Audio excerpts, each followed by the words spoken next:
수사 홍보 사례의 실체에 대해서 여러 가지 말씀을 주셨는데요. 저도 얼마 전에 언론 보도 나온 게 이제 렌터카 회사에서 렌터카 이제 차를 빌려가지고 손님이 거기에다가 800만 원을 놓고 내렸어요. 그러면 그 종업원이 이거를 보면 이걸 갖다 줘야 되는데 갖다 주지 않고 인마이 포켓을 한 겁니다. 여기에 대해서 경찰이 제대로 수사를 못한 것을 검사가 보안 수사를 해서 그다음에 그 블랙박스를 뭐 포렌식을 해가지고 밝혀냈다라고 하면서 마지막에 그 검사의 인터뷰가 딱 실렸는데 보안 수사와 과학 수사로 피해자의 권리 구제를 하겠습니다. 이렇게 나왔는데 경찰이 난리가 난 거예요. 이거 실제로 우리가 다 포렌식 해가지고 송치한 사건인데 왜 검사가 한 것처럼 하냐. 그러니까 정말 이런 실체들이 많습니다. 그래서 오늘 많은 사례를 말씀을 해주셨는데요. 실제로 현장에서는 정말 검경 협력이 잘 되고 있는데 오히려 이런 호도한 언론 보도 때문에 검경 협력이 저해되고 갈등이 오히려 부추겨지고 있다라는 내용도 좀 중요할 것 같습니다. 네, 다음은 송지연 경정님 발표를 들어볼 텐데요. 송지연 경정님은 변호사시기도 하시고 서울경찰청 수사심의계장으로서 경찰에서 현장에서 수사한 내용이 부족한 부분들에 대해서 이제 뭐 보안 수사 요구를 하기도 하고 여러 가지 심의를 하시는 분입니다. 검찰개혁 업무도 하셨고 공수처에서도 파견 나가서 수사를 하기도 하셨습니다. 송지연 경정님의 발제를 듣도록 하겠습니다. 네, 안녕하십니까. 저는 서울청 수사심의계에서 근무하고 있는 송지연 경정입니다. 우선 발제자께서 검사의 직접 보안 수사권을 형사소송법상 명시적으로 폐지하지 않으면 기소기관이 다시 직접 수사 주체로 회귀할 수 있는 의회로가 민법적으로 차단되지 않는다는 점을 매우 정밀하게 논중해 주셨습니다. 저는 이지은 좌자님께서 소개해 주신 대로 변호사 특채 1기로 2014년경에 경찰에 들어왔고 지금까지 계속 수사 분야에서 근무를 했습니다. 작년부터는 서울청 수사심의계에서 세 가지 기능의 업무를 담당하고 있는데요. 우선 서울청 수사부서에서 하고 있는 중요 사건에 대해서 그 개선 수사부서들이 혹시 확증 평양이나 그 무리한 수사가 이루어지는지 여부에 대해서 저희 최종 지휘관이 그 결심을 하기 전에 저희가 제3자적 입장에서 객관적으로 검증하고 있는 수사 심사 기능을 담당하고 있고요. 또 발제자께서 말씀하셨던 시민에 의한 경찰 수사 외부 통제 장치로서 수사심의위원회, 즉 일반 당사자들이 경찰 수사 결과에 대해서 불복하는 경우에 그 불복에 대해서 검찰 항고 제도와 유사하게 저희 심의 조사관들이 그 이의 제기한 수사 미진이나 법리 오해에 대한 내용들을 다시 한번 재검증을 하고 그 검증한 내용을 외부 수사심의위원들이 검토를 한 후에 그 최종 결론을 내려서 재수사 조치를 하거나 교육 조치를 하는 그런 수사심의위원회를 운영하고 있습니다. 그리고 마지막으로는 오늘 문제가 되고 있는 검사 요구 요청 사건의 실태, 또 검사 요구 요청 사건으로 인해서 경찰의 수사 의견이 변경이 됐거나 또는 요구 요청의 그 보안 수사가 제대로 이행되는지 여부들을 점검하고 관리하고 성과 지표로 그 관리하고 있는 그 업무를 담당하고 있습니다.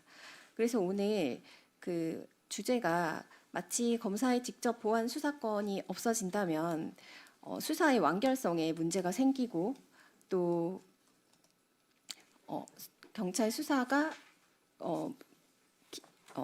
암장이 범인을 밝혀야 하는 수사들이 암장이 되는 그런 문제점이 있는 것 같은 그런 문제 제기들이 되고 있는데 저는 제가 관리하고 있는 이 실증적 데이터를 기반으로 검사의 직접 보안 수사가 아니더라도 검사의 양질화되고 정밀화된 또 표준화된 보안 수사 요구와 또 검찰이 사후적으로 본인이 보안 수사를 요구한 사건을 관리하는 방식을 통해서 예외가 원칙을 잠식하지 않는 방식으로도 충분히 수사의 완결성이 담보될 수 있다는 점에 대해서 토론하고자 합니다. 우선 저희가 마침 그 26년 3월 저번 달에 저희 청장님 지시로 25년 1월부터 25년 12월까지 그 경찰이 송치한 사건 중에 또는 경찰이 불송치한 사건 중에서 검사의 요구 요청, 즉 보완 수사 요구를 통해서 송치로 의견이 바뀐 사건, 또는 경찰이 불송치했는데 검사가 나중에 스크린을 한 이후에 재수사 요청을 해서 송치로 의견이 변경된 사건이 모두 몇 건이 되는지, 그리고 왜 변경이 됐는지를 모든 사건 기록을 다 열어보고 전수조사를 하라는 지시를 내리셨습니다. 그래서 사실 저희 부서가 인원이 많지 않은데 요거를 킥스로 뽑아보니까 한 2,200건 정도가 되더라고요. 그래서 2,200건을 저희 적은 부서에서 이걸 나눠보는데 제가 한 100건 정도를 담당했습니다. 근데 생각보다 2,200건이 많지는 않은 숫자였습니다. 왜냐하면 저희가 따져보니까 작년 1월부터 12월까지 서울청에 접수된 고소 고발 진정, 즉 이 지금 검사가 개입될 수 있는 고소 고발 진정 접수 건수가 33만 7,373건이었고, 그 중에서 저희가 이제 처리를 완료해서 송치를 하거나 불송치한 사건이 23만 6,911건이더라고요. 그러면 23만 건 정도 중에서 2,200건, 정확히 말씀드리면 2,198건이니까 이 수치적으로는 한 1%도 채 되지 않는 사건입니다. 그래서 저희가 이 사건을 구체적으로 분석을 해보니까 우선 보안 수사 전체적으로 말씀드리면 저희가 한 26만 건 정도 종결을 했는데, 그 중에서 검사가 아무런 개입 없이 종결된 게 한 92% 정도 됩니다. 나머지 8% 정도가 이제 보안 수사 요구를 통해서 이제 검사의 의견이 이제 들어온 내용인데요. 그 중에서 보안 수사를 통해서 불송치된 사건이 1,518건 정도 되고요. 전체 사건 수 중에서는 0.5% 정도 됐습니다. 근데 좀 특이할 만한 사항은 제가 정확히 따지면 사실 저희가 그 최초 경찰 의견이 변경되는 것이 단순히 보완 수사를 요구를 통해서 더 수사가 보완이 되는 경우가 많았던 것이 아니고, 사실 이 중에 대부분은 통계로 보시듯이 보완을 통해서 불송치로 바뀐 겁니다. 그러니까 보완의 취지가 그 아까 발제자가 말씀하신 것처럼 약간 송치 위주로 자꾸 보내려고 하는 관행이 있다 하셨지 않습니까? 그러니까 검사의 취지가 이거 갖고 부족하니까 이거는 송치할 만큼 성숙되지 않았다, 충분히 입증이 안 됐다라는 취지로 그 불송치 취지로 사실 보완 수사를 한 겁니다. 그러니까 이 경찰이 수사가 미진해서 사건이 암장이 된다는 건 조금 이 데이터랑 차이가 있는 것 같고, 실제로 저는 또 여기서 특이할 만한 점이, 저희가 기소 송치를 했으면 검사가 보고 증거가 부족하거나 법리적으로 문제가 있으면 불기소 처분을 하면 되는데, 그거를 그런 이유가 있으니까 불송치 종결을 하라는 식으로 또 요구를 하더라고요. 그래서 저희가 그래서 이런 식의 요구는 좀 문제가 있다라고 이제 지적을 했었고요.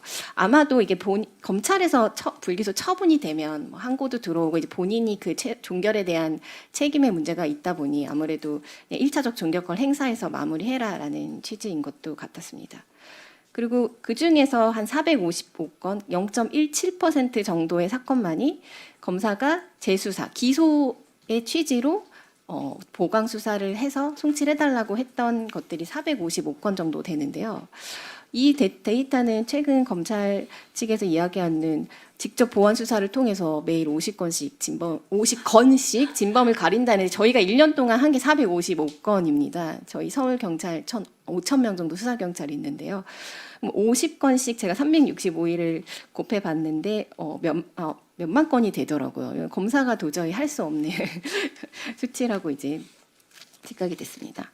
그리고 더 엄밀히 말하면 사실 이 의견이 변경된 사정 중에서 송치를 했는데 고소가 취소가 된다든지, 아니면 송치 이후에 관련자들 진술이 완전히 바뀐다든지 하는 그런 사정 변경으로 인한 것들이 한 133건 정도 됐었고요. 또 의외로 이거의 한 2배 정도 되는 수치가 기타 사유로 보완 수사가 온 거였는데, 그건 아까 토론자가 말씀하셨던 행정적인 사항입니다. 특히 이제 형사 전자화가 되고 나서 저희가 스캔을 해서 기록을 보내는데 거기에 약간 에러가 있다거나 하면 그 부분에 대해서 보완 수사 요구로 내리는 것들이 300건 정도, 200건 중에 300건 정도니까 생각보다는 많은 수치였고, 그래서 저희가 매달 이거는 경찰서로부터 받고 있습니다. 실제 보안이나 이런 형태로 와야 될 것이 아닌 것들이 오는 것. 그래서 이걸 다 빼보니까 한 1762건이더라고요. 이 사정 변경이나 기타를 빼서 온 게 그러면 한 0.7% 정도. 네. 그래서 사실 이게 굉장히 미미합니다. 그래서 저희가 원칙이 예외를 잠식할 정도의 문제가 이제 될 수가 없다고 생각을 하고요. 다만 분명히 제가 객관적으로 균형 잡힌 시각으로 이번에 점검을 하면서 제가 한 100건 했다고 하지 않았습니까?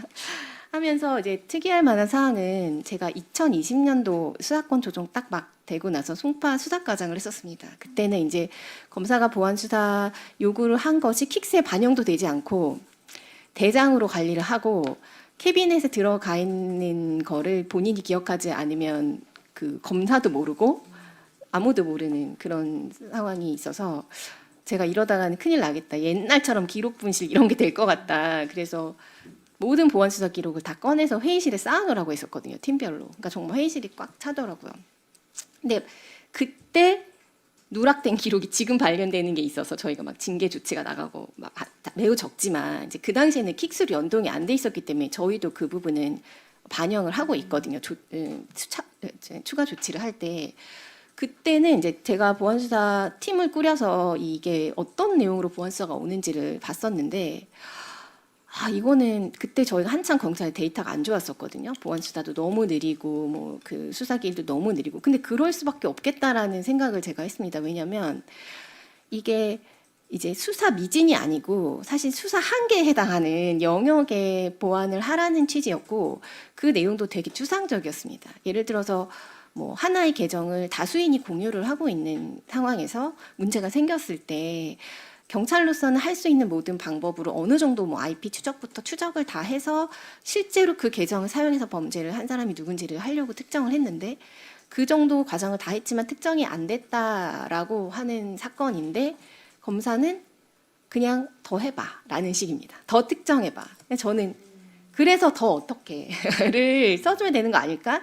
검사가 법률 전문가이고 수사 전문가라고 하면 경찰이 안 한 게 아니고 8가지 추적이나 방법을 통해서 했으면 나머지 2개를 해주면 저희가 빨리 할 수 있지 않습니까? 그 2개만 추적해 보면 되니까. 그래서 이거는 제가 하더라도 시간 내에 하기가 어렵겠다.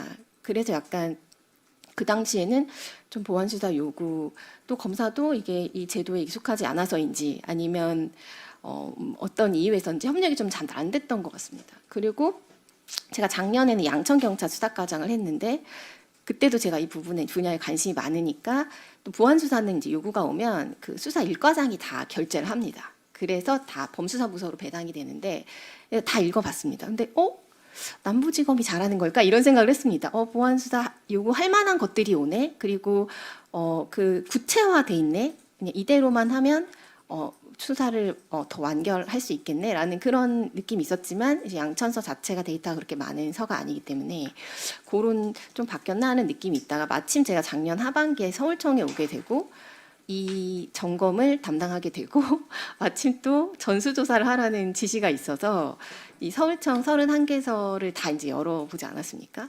그러면서 이제 저희 점검관들하고 논의를 하면서 그 공통적으로 얘기가 나왔던 게 범사 보안 수사 요구가 너무 좋아졌다는 겁니다. 그러니까 이 정도 해줘야 검사지. 이거 하려고 검사 있는 거 아니에요? 저도 그래서 이제 저희도 아까 뭐 보안 수사 요구 우수사리 집처럼 좀 일부 만들어봤습니다.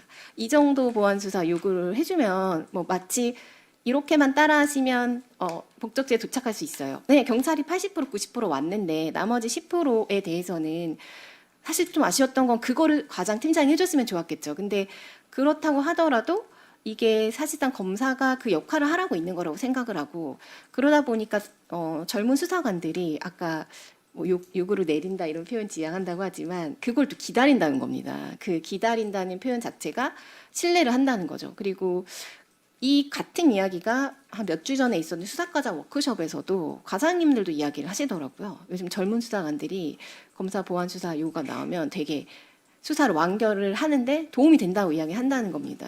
그 차이점이 뭐냐면 2020년도에는 한 번 더 봐봐. 아니 일단 더 불러봐봐. 특정해 봐봐. 근데 사실 수사관들 추적해 봐봐. 그거 모르지 않거든요. 근데 우리 어떻게 더 추적을 할까? 어떻게 더 특정을 할까?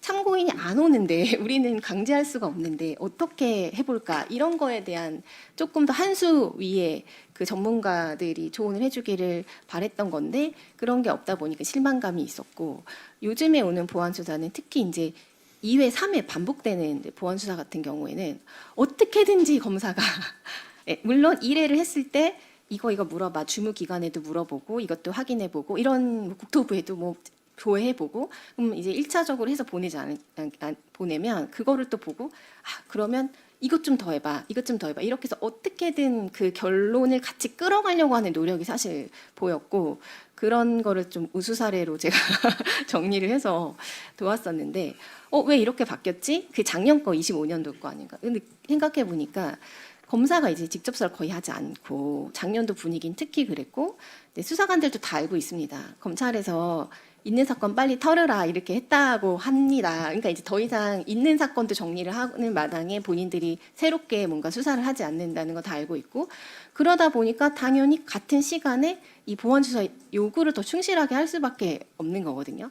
그러니까 왜냐하면 저희도 팀 과장이 본인 사건을 많이 하면 솔직히 그 수사관들 사건 지휘를 왜냐하면 판례도 찾아봐야 되고 기록도 다 봐야 되고 이 시간 되게 부족한데 네네. 그러니까 이 시간이 남으니까 요구를 하는 것이고, 뭐 판례도 충실하게 되게 첨부를 해주고, 그래서 저는 사실 보안수사 요구 모델이 되게 희망적이다 이런 생각을 했고, 그러고 보니까 수사관들도 검사에 대한 평가가 달라지는 거거든요. 그러니까 예전에 저 처음 경찰 왔을 때도 수사지휘서라고 이제 딱 처음장에 붙어 있는 걸 보고 정말 기대를 했거든요. 저도 이제 변호사이기도 하고 주변에 선배님 후배 다 검사로 가신 동기들도 있고 했는데 딱 한 줄 있었거든요.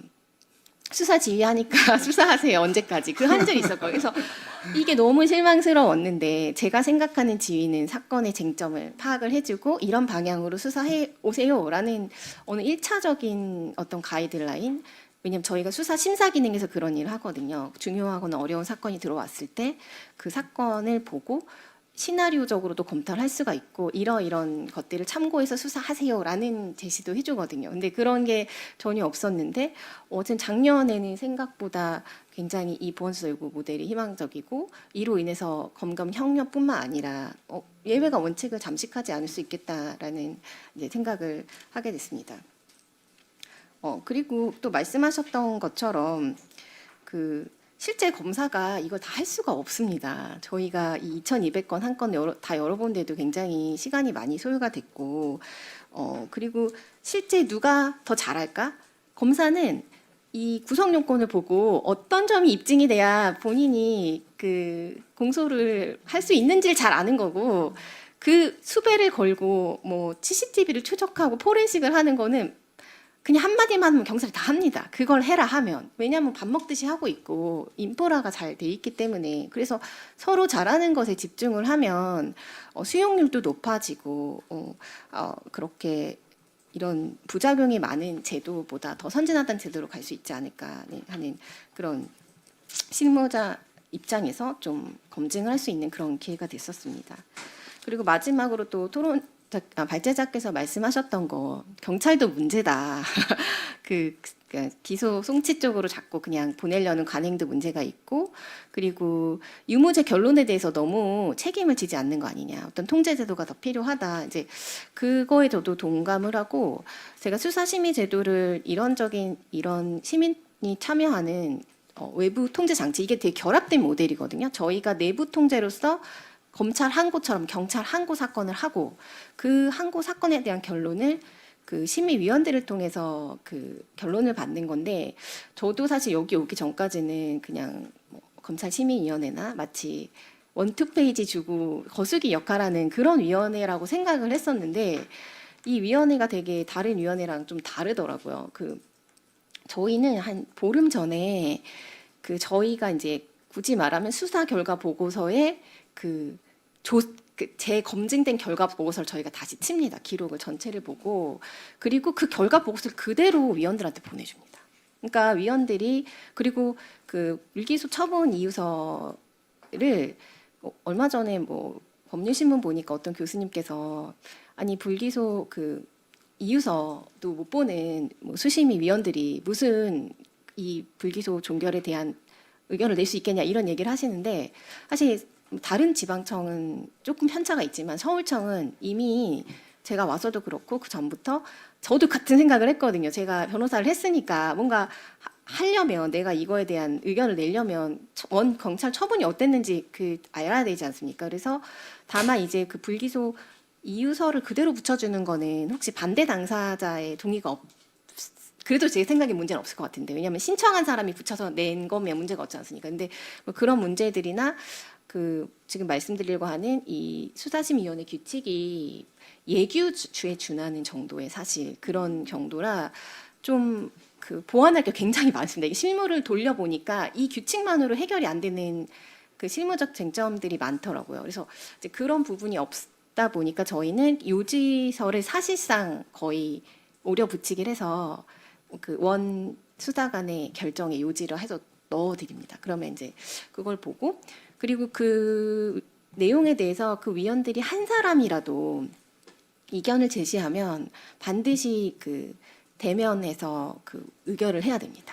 그 한 명이라도 그래서 그 물론 대면 절차에선 다수결로 가지만 저희가 사전으로 보내드린 그 점검 내용에 대해서 그러니까 저희가 생각한 결과에 대해서 한 명이라도 아 이건 아닌 것 같다 그냥 그냥 이견 제시만 하셔도 저희가 전체가 다 모이는 자리에서 그 사건에 대해서 토론을 하고 있거든요. 근데 뭐 이런 식의 시민 통제 장치라면 내부 불복 절차와 외부 통제 자체가 결합된 거 아닙니까? 그래서 이런 거라면 앞으로 그 경찰 수사 완결성이나 책임성을 담보하는데 좀 의미가 있겠다. 그리고 심의 신청 사유가 검찰 항고는 이제 종결된 사건만 가능하지만 저희가 진행 중 사건도 가능합니다. 그래서 뭐 수사관이 뭐 편파 수사하는 것 같다거나 사건이 너무 지연된다 이런 것도 다 심의 신청으로 올라옵니다. 그러면 저희가 보고 그 신속 처리 지시를 하거나 이제 저희가 스크린을 하고요. 뭐 근데 최근에 이런 심의 신청이 들어오더라고요. 경찰에서 기소 송치를 했답니다. 주거 침입죄였는데 그리고 검사도 뭐 약식인가 그거를 기소를 했답니다. 근데 법원에서 무죄를 받았대요. 그러면서 경찰에서 이런 이유로 송치를 했는데 법원에서 이런 이유로 무죄를 했으니까 이 원 수사를 했던 수사관이 잘못 판단한 거 아니냐 이거에 대한 조치를 해달라는 내용입니다. 근데 저희가 심의 신청 유형에는 사실 없어요. 그 유형이 없긴 하지만 제가 살펴보니까 이제 주거침입죄 법리가 전압에서 한번 바뀌었지 않습니까? 평화로운 방법으로 침입을 하면 안 되는데 이 수사관은 다 침입한 거랑 CCTV 다 확인을 해서 이제 그 넣고 법원에서 이 정도면 평화롭게 그 행위 태양은 아니다라고 해서 무죄가 난 거였는데 만약에 경찰 수사에 대해서 만약에 당사자가 이런 식의 이견을 제기할 수 있지 않습니까? 그랬을 때에 심의 신청이 들어오고 외부 위원들이 그 부분에 대해서 야 이거는 좀 뭐 교육 조치나 뭔가 좀 사후적인 조치가 필요하다 이렇게 한다는 결정이 있다고 하면 어느 정도는 그 1차적 수사에 대한 책임을 이렇게 지울 수 있는 객관적 데이터가 생기는 것이 아닌가라는 생각을 해봤습니다. 그래서 저희 그 경찰 전체 이 지방청 단위로 심의위원회가 있고 전체 본청의 위원장님이 김선택 교수님이신데 저도 이제 처음 들었는데 그 영국이나 이런 데는 IOPC 이런 비슷한 유사한 기구가 있다고 하고 그 유사한 기구는 그 위원회 결정이 구속력까지 가진다고 합니다. 왜냐하면 저희가 실제 이거를 저희가 한 1,200건, 1,400건 정도 심의를 하면 그중에 10%를 저희가 재수사 지시를 합니다. 왜냐하면 검찰 항고처럼 뭐 1%도 안 된다고 하면 이게 의미가 없기 때문에 저희가 일부러라도 그 인용률을 좀 가져가면서 좀 더 보완을 이제 하려고 하는데 그 중에서 한 20% 정도만 좀 이행이 되고 있는 것 같아요. 왜냐하면 이게 법이 아니다 보니까 이 재수사 요구를 받은 수사관은 이제 존중하여야 한다. 요 정도밖에는 구속력이 없거든요. 그래서 근데 이게 사실 경찰 의견이 아니고 위원회 의견이기도 한데 이 부분에 대한 어느 정도의 구속력과 그 이행 사항에 대한 통보. 왜냐하면 저희도 의결이 나가서 이건 재수사하세요. 재수사하면 이렇게 결론이 바뀔 수 있습니다라고 재수사 지시를 했는데 실제로 수사관이 어떻게 했는지 그리고 그게 검찰 차원에서 어떻게 처리가 됐는지 이런 실질적 데이터를 계속 가지고 가야 되기 때문에 이제 그런 부분이 다 반영이 된 어떤 법제화 장치가 된다면 아까 교수님 발제자 교수님께서 말씀하셨던 그런 문제들의 일부 해결책이 될 수 있지 않을까 하는 의견 제시하면서 오늘 토론 마치겠습니다. 예. 네.